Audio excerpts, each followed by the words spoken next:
Damos la bienvenida al economista Marco Flores, él es miembro del Foro Económico del Ecuador. Economista Flores, el Banco Central acaba de señalar, de informar de que el PIB se ha contraído en un 1,5% el tercer trimestre del 2024, es decir, en plena crisis energética. ¿Qué es lo que significa esta cifra? Bueno, significa más pobreza, más desempleo. En resumen, significa estancamiento de la economía, algo que ya lo sabíamos. Recuerde usted que en el segundo trimestre la economía se redujo, sufrió ya una contracción de 2,2% en el PIB trimestral respecto al año anterior. Ahora se suma una nueva contracción de menos 1,5% en el PIB trimestral. Si el PIB en el Ecuador, como hemos hablado en más de una oportunidad, Gustavo, no más bien dicho, el PIB en el Ecuador al menos se requiere que crezca al 5% anual, pero además de manera sostenida para poder generar empleo y reducir pobreza. Y el estancamiento económico que vive el Ecuador desde hace 8 años, que se ratifica ahora con lo que está sucediendo con el PIB, es lo que le tiene a la economía sin generar empleo, con 7 millones de pobres que dice el INEC. Y esto lo único que hace es ratificar los errores del modelo y de la política económica, ¿no? Porque después de 8 años seguimos de lo mismo. ¿Cuál es Entonces, su estimación para el PIB anual con esta referencia? claro, en realidad yo siempre miro más que las modificaciones trimestrales, yo siempre miro el PIB anual. Pero es evidente que el PIB anual va a estar bajo 1% y después de estos resultados, de estos dos trimestres en negativo, seguramente, muy seguramente va a estar por debajo de 0,5% y, y no es descartable que incluso sea negativo. Mire, a pesar de la modificación que ha hecho el Banco Central en las cifras y que, como yo lo he llamado por su nombre, como suelo decir, es la manipulación de las cifras de las cuentas nacionales al correr el año base de comparación 11 años, algo insólito. Si eso no hubiera hecho el Banco Central y hubiera mantenido la coherencia que los últimos 100 años ha tenido el Banco Central, este decrecimiento sería todavía peor. Entonces, el momento en que la economía crece igual o peor aún si es menos que la tasa de crecimiento vegetativa de la población, es el caso este, evidentemente lo que tenemos es más pobreza, más desempleo, más migración y continúa la ruptura de oportunidades para progresar por falta de crecimiento de la economía. Y eso a su vez le afecta al propio presupuesto del Estado porque recauda menos o no recauda lo suficiente, le afecta a la seguridad social. Le doy una cifra, si el PIB en el Ecuador desde el año 2007 hubiera crecido solamente al 3,5% anual. Este rato tendríamos nosotros un PIB de 154.000 millones de dólares y con suerte llegaremos a tener el de 122.000 millones. Pues 32.000 millones por debajo significa que usted recauda menos. No es lo mismo tener una base de tributación de 154.000 millones a una base de tributación de 122.000 millones. Y lo mismo le ocurre a la seguridad social, cuyo problema, en este caso al seguro social, cuyo problema fundamental no está en el tamaño de los aportes, sino en los insuficientes aportantes. Y por eso ahí tienen un problema de liquidez que eventualmente puede volverse de solvencia en el fondo de pensiones jubilares. Y luego tienen el problema, ¿no? El problema corriente de los recursos corrientes que requiere el presupuesto del Estado para atender a la gente. Todo esto tiene su origen fundamental en el escaso crecimiento de la economía. Y por cierto, esta también es la presión que tenemos o que ha tenido el Ecuador para un incremento tan brutal como el que tiene en la deuda pública. Estamos hablando de una deuda pública que al mes de octubre, que es la última fecha, está en 85.600 millones de dólares, Con tendencia a crecer. con tendencia a crecer. Y el año 2024, de esos 85.600 millones, Gustavo, el 91% hay que pagarlo con dinero al presupuesto del Estado. Este año que acaba de terminar, en capital e intereses. Ecuador ha pagado 8.600 millones, casi 8.800 millones de dólares por capital e intereses. Esos 8.800 millones de dólares por capital e intereses significan el 40% de todos los ingresos del presupuesto. Imagínese usted tener un ingreso que se va el 40% de los ingresos totales del presupuesto en pago de capital e intereses anuales. Y a su vez, esos 8.800 millones representan más o menos un 25-26% del presupuesto inicial codificado de 36.000 millones. En resumen, una verdadera tragedia. Por eso es que tiene usted destruida la inversión pública.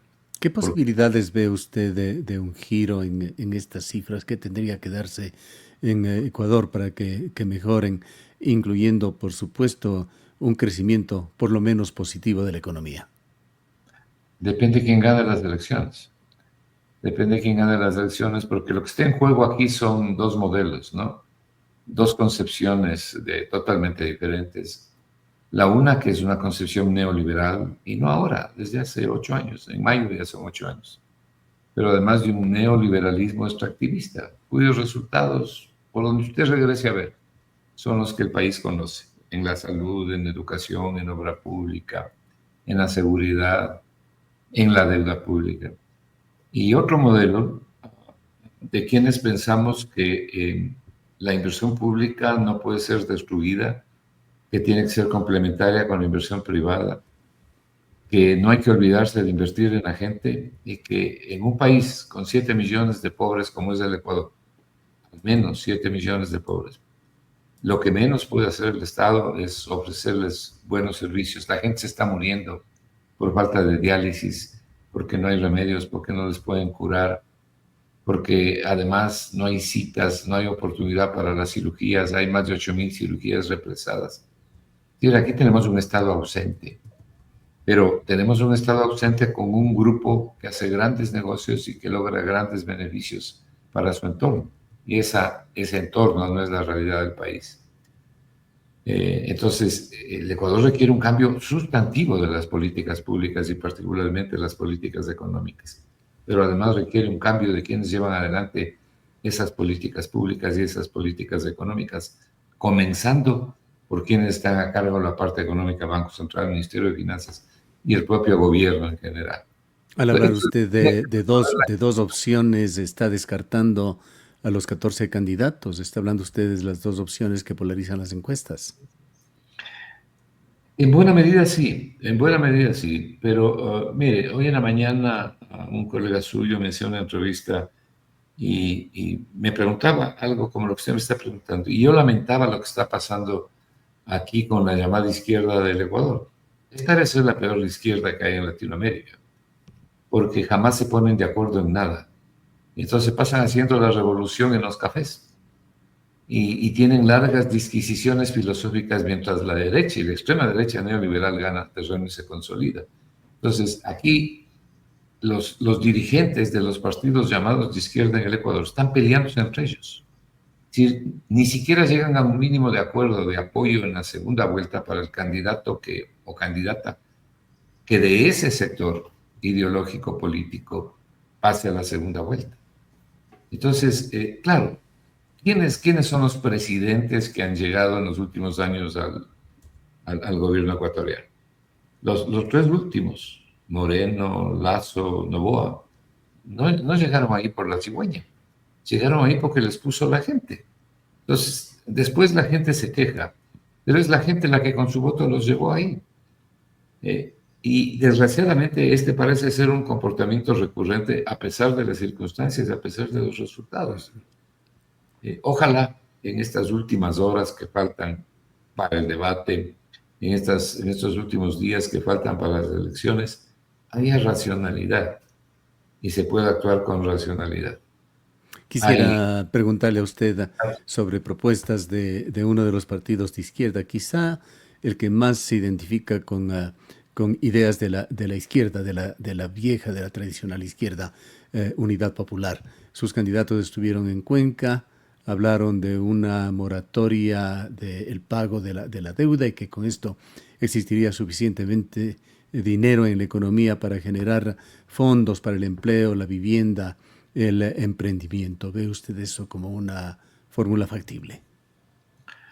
Verá, Gustavo, y me va a tener que disculpar que diga esto. Buena parte de las propuestas económicas que están realizando algunos candidatos han sido hechas por el Foro de Economía, de lo cual nosotros nos alegramos mucho.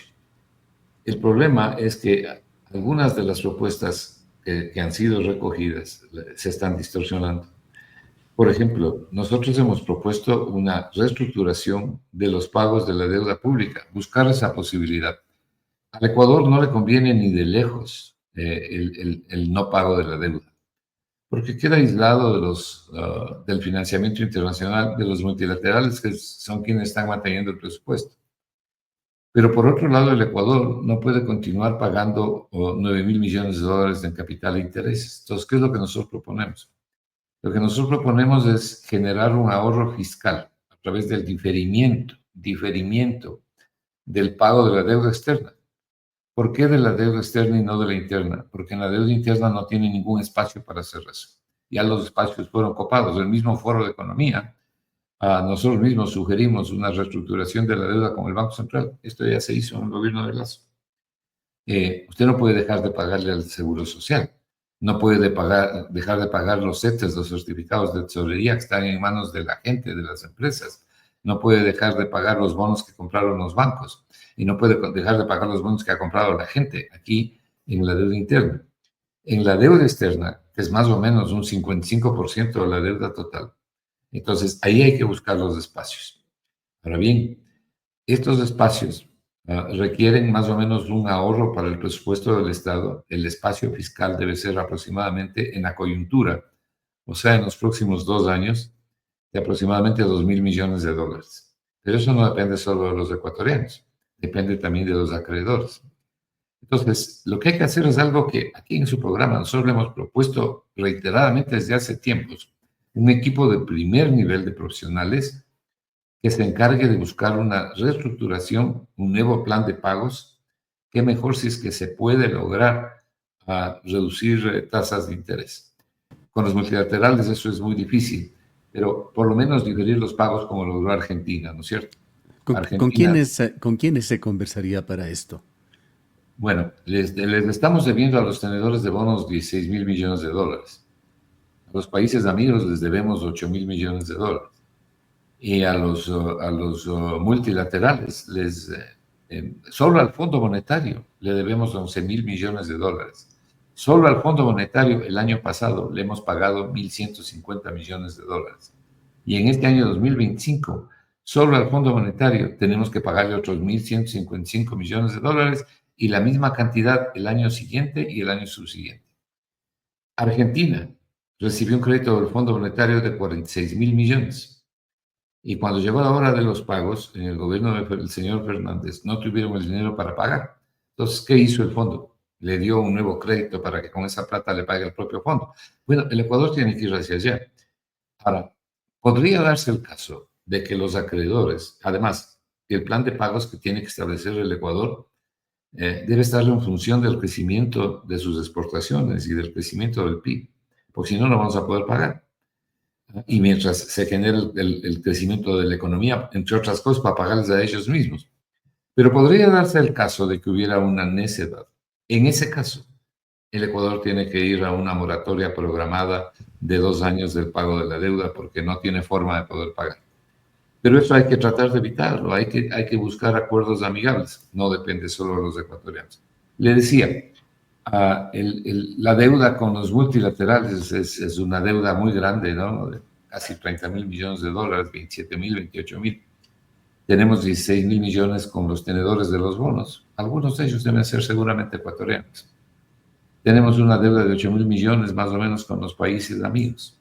Y deudas pequeñas por ahí. ¿Con quiénes tenemos que hablar? Con ellos. Con los países amigos, con los tenedores privados y con los multilaterales. Por ejemplo, le debemos mucho dinero a la CAF. Entonces a la CAF hay que pedir un crédito para pagarle a la misma CAF, que en definitiva es diferir los pagos. Es lo que hace el Ministerio de Finanzas con el Seguro Social. Tiene que pagarle generalmente 3.000 millones de dólares en bonos cada año, pero no le paga. Entonces, ¿qué es lo que hace? Le dice, deme los viejos bonos, tome nuevos bonos y prorroga la deuda. Bueno, el Ecuador necesita ese espacio fiscal. Nosotros calculamos de unos 2.000 millones de dólares por vía de diferimiento de la deuda externa para conformar un paquete. En mi concepto, yo mismo he propuesto esto, en mi concepto, un paquete de alrededor de 5.000 millones de dólares para ponerle de pie a la economía, a reactivar la demanda, que es lo que hay que hacer, generar crecimiento económico con empleo. Entonces, aquí hablamos de 2.000 millones, ¿no? Que no depende de solamente de nosotros. ¿Qué más se puede hacer, Gustavo?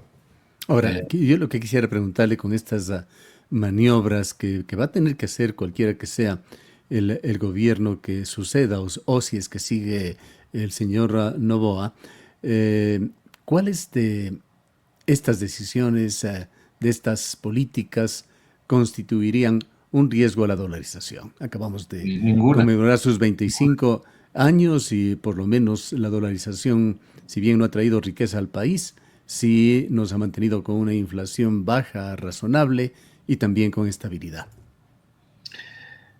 Bueno, una de las cosas que se dice aquí es que si yo le iba a decir que una segunda fuente de financiamiento es el uso prudente de la Reserva Internacional.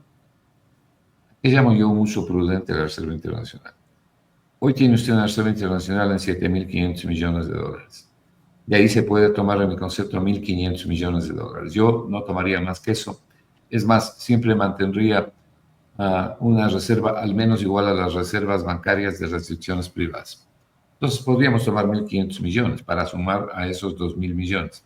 Y luego lo que yo he propuesto es la reducción del gasto tributario en 1.500 millones a las exoneraciones, exenciones, en 1.500 millones, no en los 2.500 que ahora está diciendo el Fondo Monetario, porque los otros 1.000 millones no salen de las grandes empresas que reciben incentivos y beneficios que no necesitan recibir y que el Estado no tiene ningún beneficio ni la gente.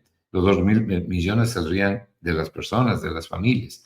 Entonces, hasta 1.500 millones estaría bien. Bueno, si usted suma esto le da a usted 5.000 millones de dólares. ¿Qué más propongo yo de financiamiento? En algún documento que en algún momento conversamos con usted mismo.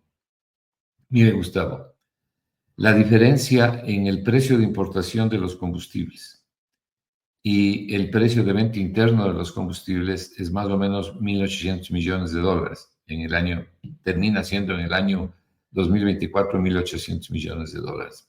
Si usted excluye el gas licuado de petróleo para consumo doméstico, más o menos unos 400 y pico millones de dólares, entonces el costo, la diferencia, el costo para el Estado es 1.400 millones de dólares. Yo lo que he propuesto es una reducción del IVA del 15 al 12% del IVA general, el IVA para restaurantes, hoteles, cafeterías y pasajes al 10% y la eliminación del IVA el primer sábado de cada mes por hasta el equivalente al 25% del salario básico unificado. Así usted le compensaría a la gente. Bueno, ahí tiene usted entonces, manteniendo el precio del gas, ahí tiene usted 1.400 millones que sumaría al financiamiento si es que nos falla el tema de la reestructuración de la deuda externa. Recursos hay, recursos se pueden generar. Entonces, aquí le dicen a usted, es que si usted usa una parte de la Reserva Internacional, incluso acuérdese que al final de las postrimerías del gobierno del señor Moreno, se aprobó una ley llamada de defensa de la dolarización que prohíbe tocar dinero de la Reserva Internacional para estos propósitos. Entonces, lo primero que habría que hacer es modificar la ley.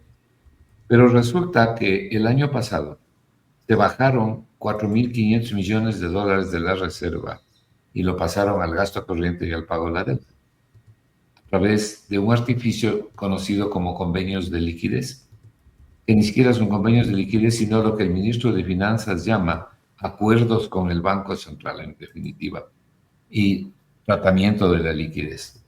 Bueno, como quiera que sea, sacaron 4.500 millones de las cuentas de las instituciones públicas que estaban en la Reserva Internacional. Con eso, el Ministerio de Finanzas pagó deuda, pagó sueldos, en fin. ¿Y qué le pasó a la dolarización? No le pasó nada. Y se bajaron la mitad de la reserva. Justamente sobre este tema, y ya que estamos agotando el tiempo, economista Flores, quisiera preguntarle sus conceptos y reflexiones con respecto al Banco Central del Ecuador, sobre el cual se ha hablado mucho también estos días. Pues no tenemos moneda propia, entonces prácticamente no tiene una razón de ser en el tema de generación de política monetaria. Pero hay quienes apelan a que el Banco Central debe existir y tener mucha fortaleza, mucha injerencia en políticas financieras, reduciendo la discrecionalidad del gobernante de turno, como sucede en varios países de América. Yo estoy en esa posición, en la última que usted señala. Yo creo que el Banco Central debe existir, pero no como existe ahora. Porque lo que existe ahora es una ventanilla del gobierno. Y los funcionarios son nombrados a dedo desde el punto de vista del manejo político y de los intereses de un grupo. Esa es la verdad. El Banco Central debe ser, en mi concepto, una institución independiente. Hay quienes dicen que en dolarización no debe existir el Banco Central porque no emite moneda, que no tiene por qué ser independiente. Y yo creo que se tiene que ser independiente para que sea un tercero confiable, para que analice las estadísticas, las realice, las formule de manera honorable, le guíe al país y la gente pueda confiar en que las cifras que está publicando y las resoluciones que está tomando la Junta Monetaria son independientes del manejo político, como por ejemplo debe ocurrir o debería ocurrir con la Corte Constitucional. Imagínense un país que tenga una Corte Constitucional puesta a dedo para que haga lo que le dice el gobierno. Bueno, si aquí tenemos dos juntas monetarias, que no deberían haber dos, sino solamente una y buena, eso sí, como durante toda la vida ha tenido el Ecuador. Porque este es uno de los inventos más lamentables que se ha hecho, esto de las dos juntas monetarias al final del gobierno de Moreno. Pero si tenemos una junta monetaria bien estructurada, con representaciones adecuadas de los empresarios, de los trabajadores, del gobierno, en fin, de los diferentes estamentos, pero con gente capacitada, con gente que sabe del oficio, del manejo de la economía. Bueno, y esa junta es una junta independiente. Usted puede enderezar varias cosas, como por ejemplo la estructura de las tasas de interés, los tipos de financiamiento que deben y pueden otorgar las instituciones financieras. Puede tener un mejor control de la liquidez, mejores controles en general, para ayudarle a la superintendencia de bancos a tener, como era antes, a tener mejores controles del sistema financiero. Pues no Ahora, es, ¿pasaría esto por una reforma legal o una reforma constitucional? es una reforma legal, así era antes. Lo que pasa es que la destruyeron. Mire, por ejemplo, uno de los excelentes presidentes de la Junta Monetaria fue un ilustre cuencano, ¿no? Cuando yo regresaba estudiando en la Escuela de Graduados en Estados Unidos, lo conocí. Yo estaba muy muchacho y estuve muy cercano a él. Él era presidente de la Junta Monetaria, don Ricardo Muñoz Chávez, una persona a quien yo recuerdo con especial afecto y admiración. Bueno, era otra Junta Monetaria, eran otras personas las que estaban ahí, eran otros talantes, otros prestigios, otro conocimiento. Todo esto se ha venido deteriorando. Desgraciadamente, se ha venido deteriorando los últimos 8 años. Y no solamente en la Junta Monetaria, no solamente en los ministerios. Mire, aquí cualquier gato se lanza de candidato a la presidencia de la República. Yo he oído una enorme cantidad de disparates que le dicen a la gente. He oído también propuestas racionales, ¿no?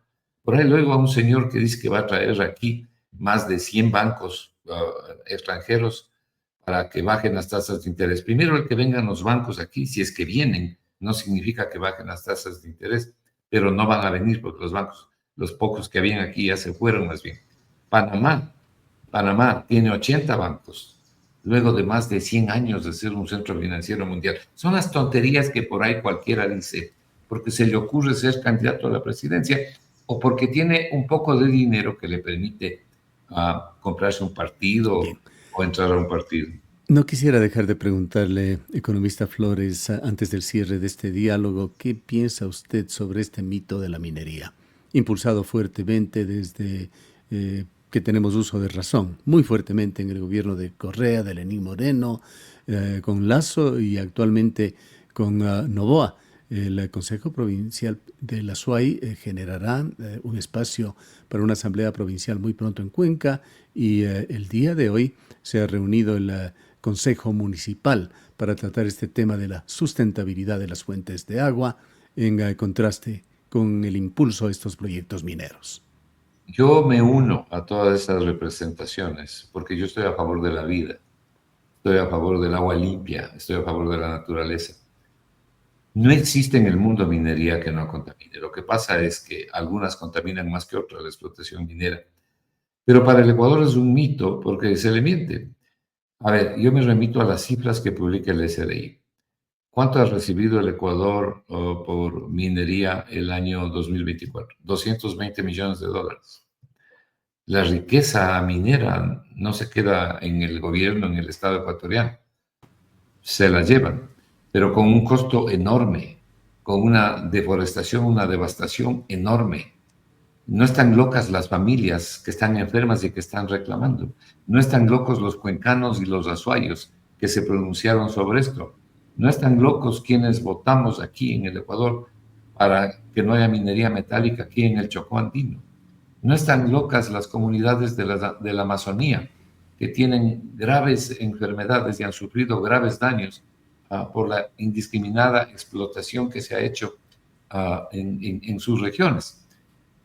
Entonces, si no tenemos respeto por eso, si no tenemos respeto por la decisión popular, ¿para qué se nos consulta?